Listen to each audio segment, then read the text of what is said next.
And what's up guys and girls, welcome to day 10 of my 90-day series. I got a special video today. For all the fellow online marketers out there, feel free to use this video and share this video when you run into this particular situation. Now I see it all the time where an individual is promoting a product or service and the individual that they're targeting replies back with, "Dude, I think this is a pyramid scheme." Now I'm actually designing this video for you particular people, the ones that might have said that this is a pyramid scheme or something is a pyramid scheme in the past. Now I'm simply going to express the fundamentals and what a pyramid scheme really is. I think in society we kind of just hear this term and we instantly know, or we assume, that every online opportunity is one of these. Now I'm not necessarily saying that it's a bad thing to come up with that assumption. I personally believe that having that shield or kind of veil really does protect you. Now I'm making this video so that you'll be able to recognize the difference between a pyramid scheme or scam and an actual business opportunity. Some say that the pyramid scheme actually dates back to 1634. Now in 1634, there's an individual going around with these rare black tulip bulbs, apparently equivalent in value to a mansion. After a short while, they depreciated in value by over 96%. So apparently the concept of a pyramid scheme has been around for centuries. Now I'm going to help you guys try to recognize what a pyramid scheme really looks like. Now just because it is a pyramid, hence pyramid scheme, does not make every single thing that forms a pyramid a scheme or scam. I think that's one of the most confusing parts to society. As soon as they see something that forms a pyramid, they instantly assume, they bring out that shield that they kind of instantaneously created for themselves, and they say, it's a pyramid scheme, which is not the case. Now let's look at corporate world or society, if you will. Now, last time I checked, you probably work for somebody, and that person works for somebody, and that person works for somebody. If you want to break it down into different acronyms, if you will, you have the chairman of the board, then you have your CEOs, your CFOs, your managerial. It's just a massive pyramid. So generally you have this guy who has a couple of people work for him, then this person has a couple of people work for him, and then so on and so forth. It forms a pyramid.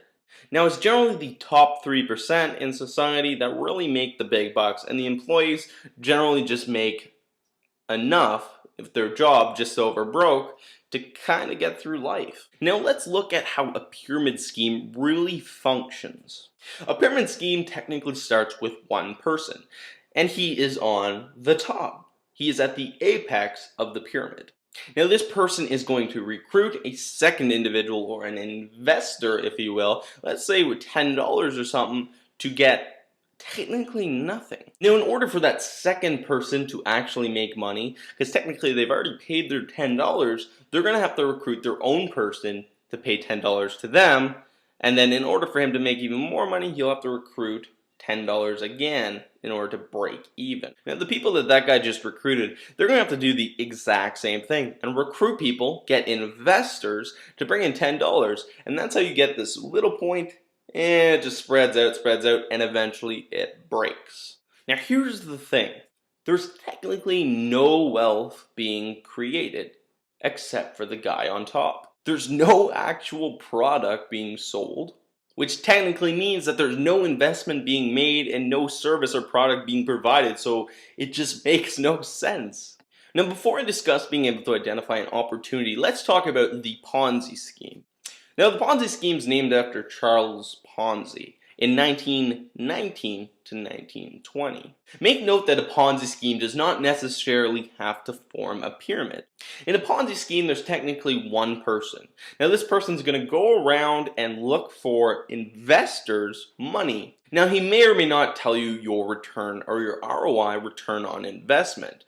But then again, he might say, here's 10%. I'll give you 10% annually. You're not going to find those gains anywhere else.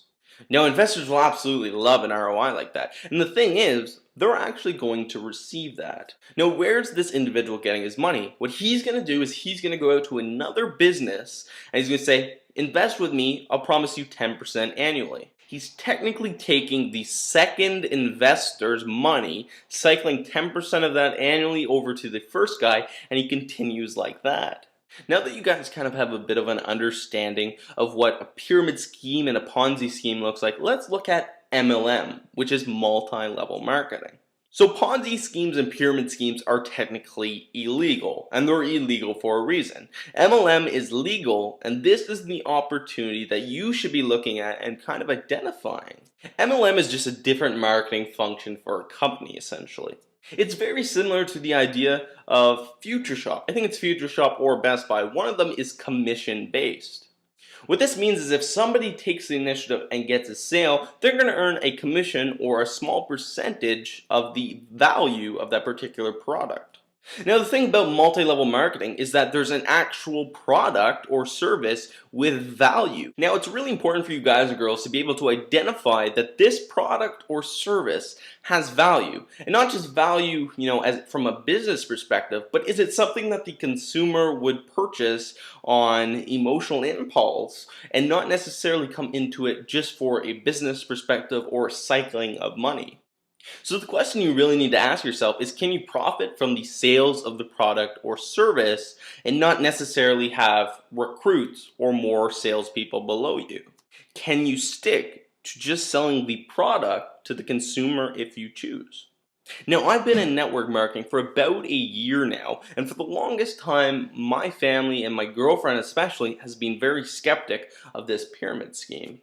One day I kind of just sat her down and I said, I usually don't share my financial information.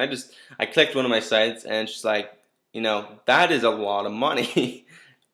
She asked me how I made it and I said, by simply promoting products or services. She said, but isn't that a pyramid scheme? Isn't the guy at top going to get that? I said, no, that's in my bank account. This is MLM. Some people will argue that the product has to be tangible. For instance, with GanoLife, we have a tangible item, which is, various coffees and extracts and, amazing things. But I don't believe in that personally. The item can be intangible, meaning more or less software based. However, you got to make sure that it has value. Now, the company I'm currently with, they sell products, Ganoderma Lucidum, which is a mushroom with insane health benefits, and it's something that I'd actually consume. And I know a lot of family members, they're not coming into it from a business perspective, they're actually coming in it from, I like to drink coffee and be healthy kind of perspective. Now, some of these people are actually breaking even, getting their coffee for free, or actually profiting just from, people trying their coffee and liking it, which is kind of just a nice little benefit.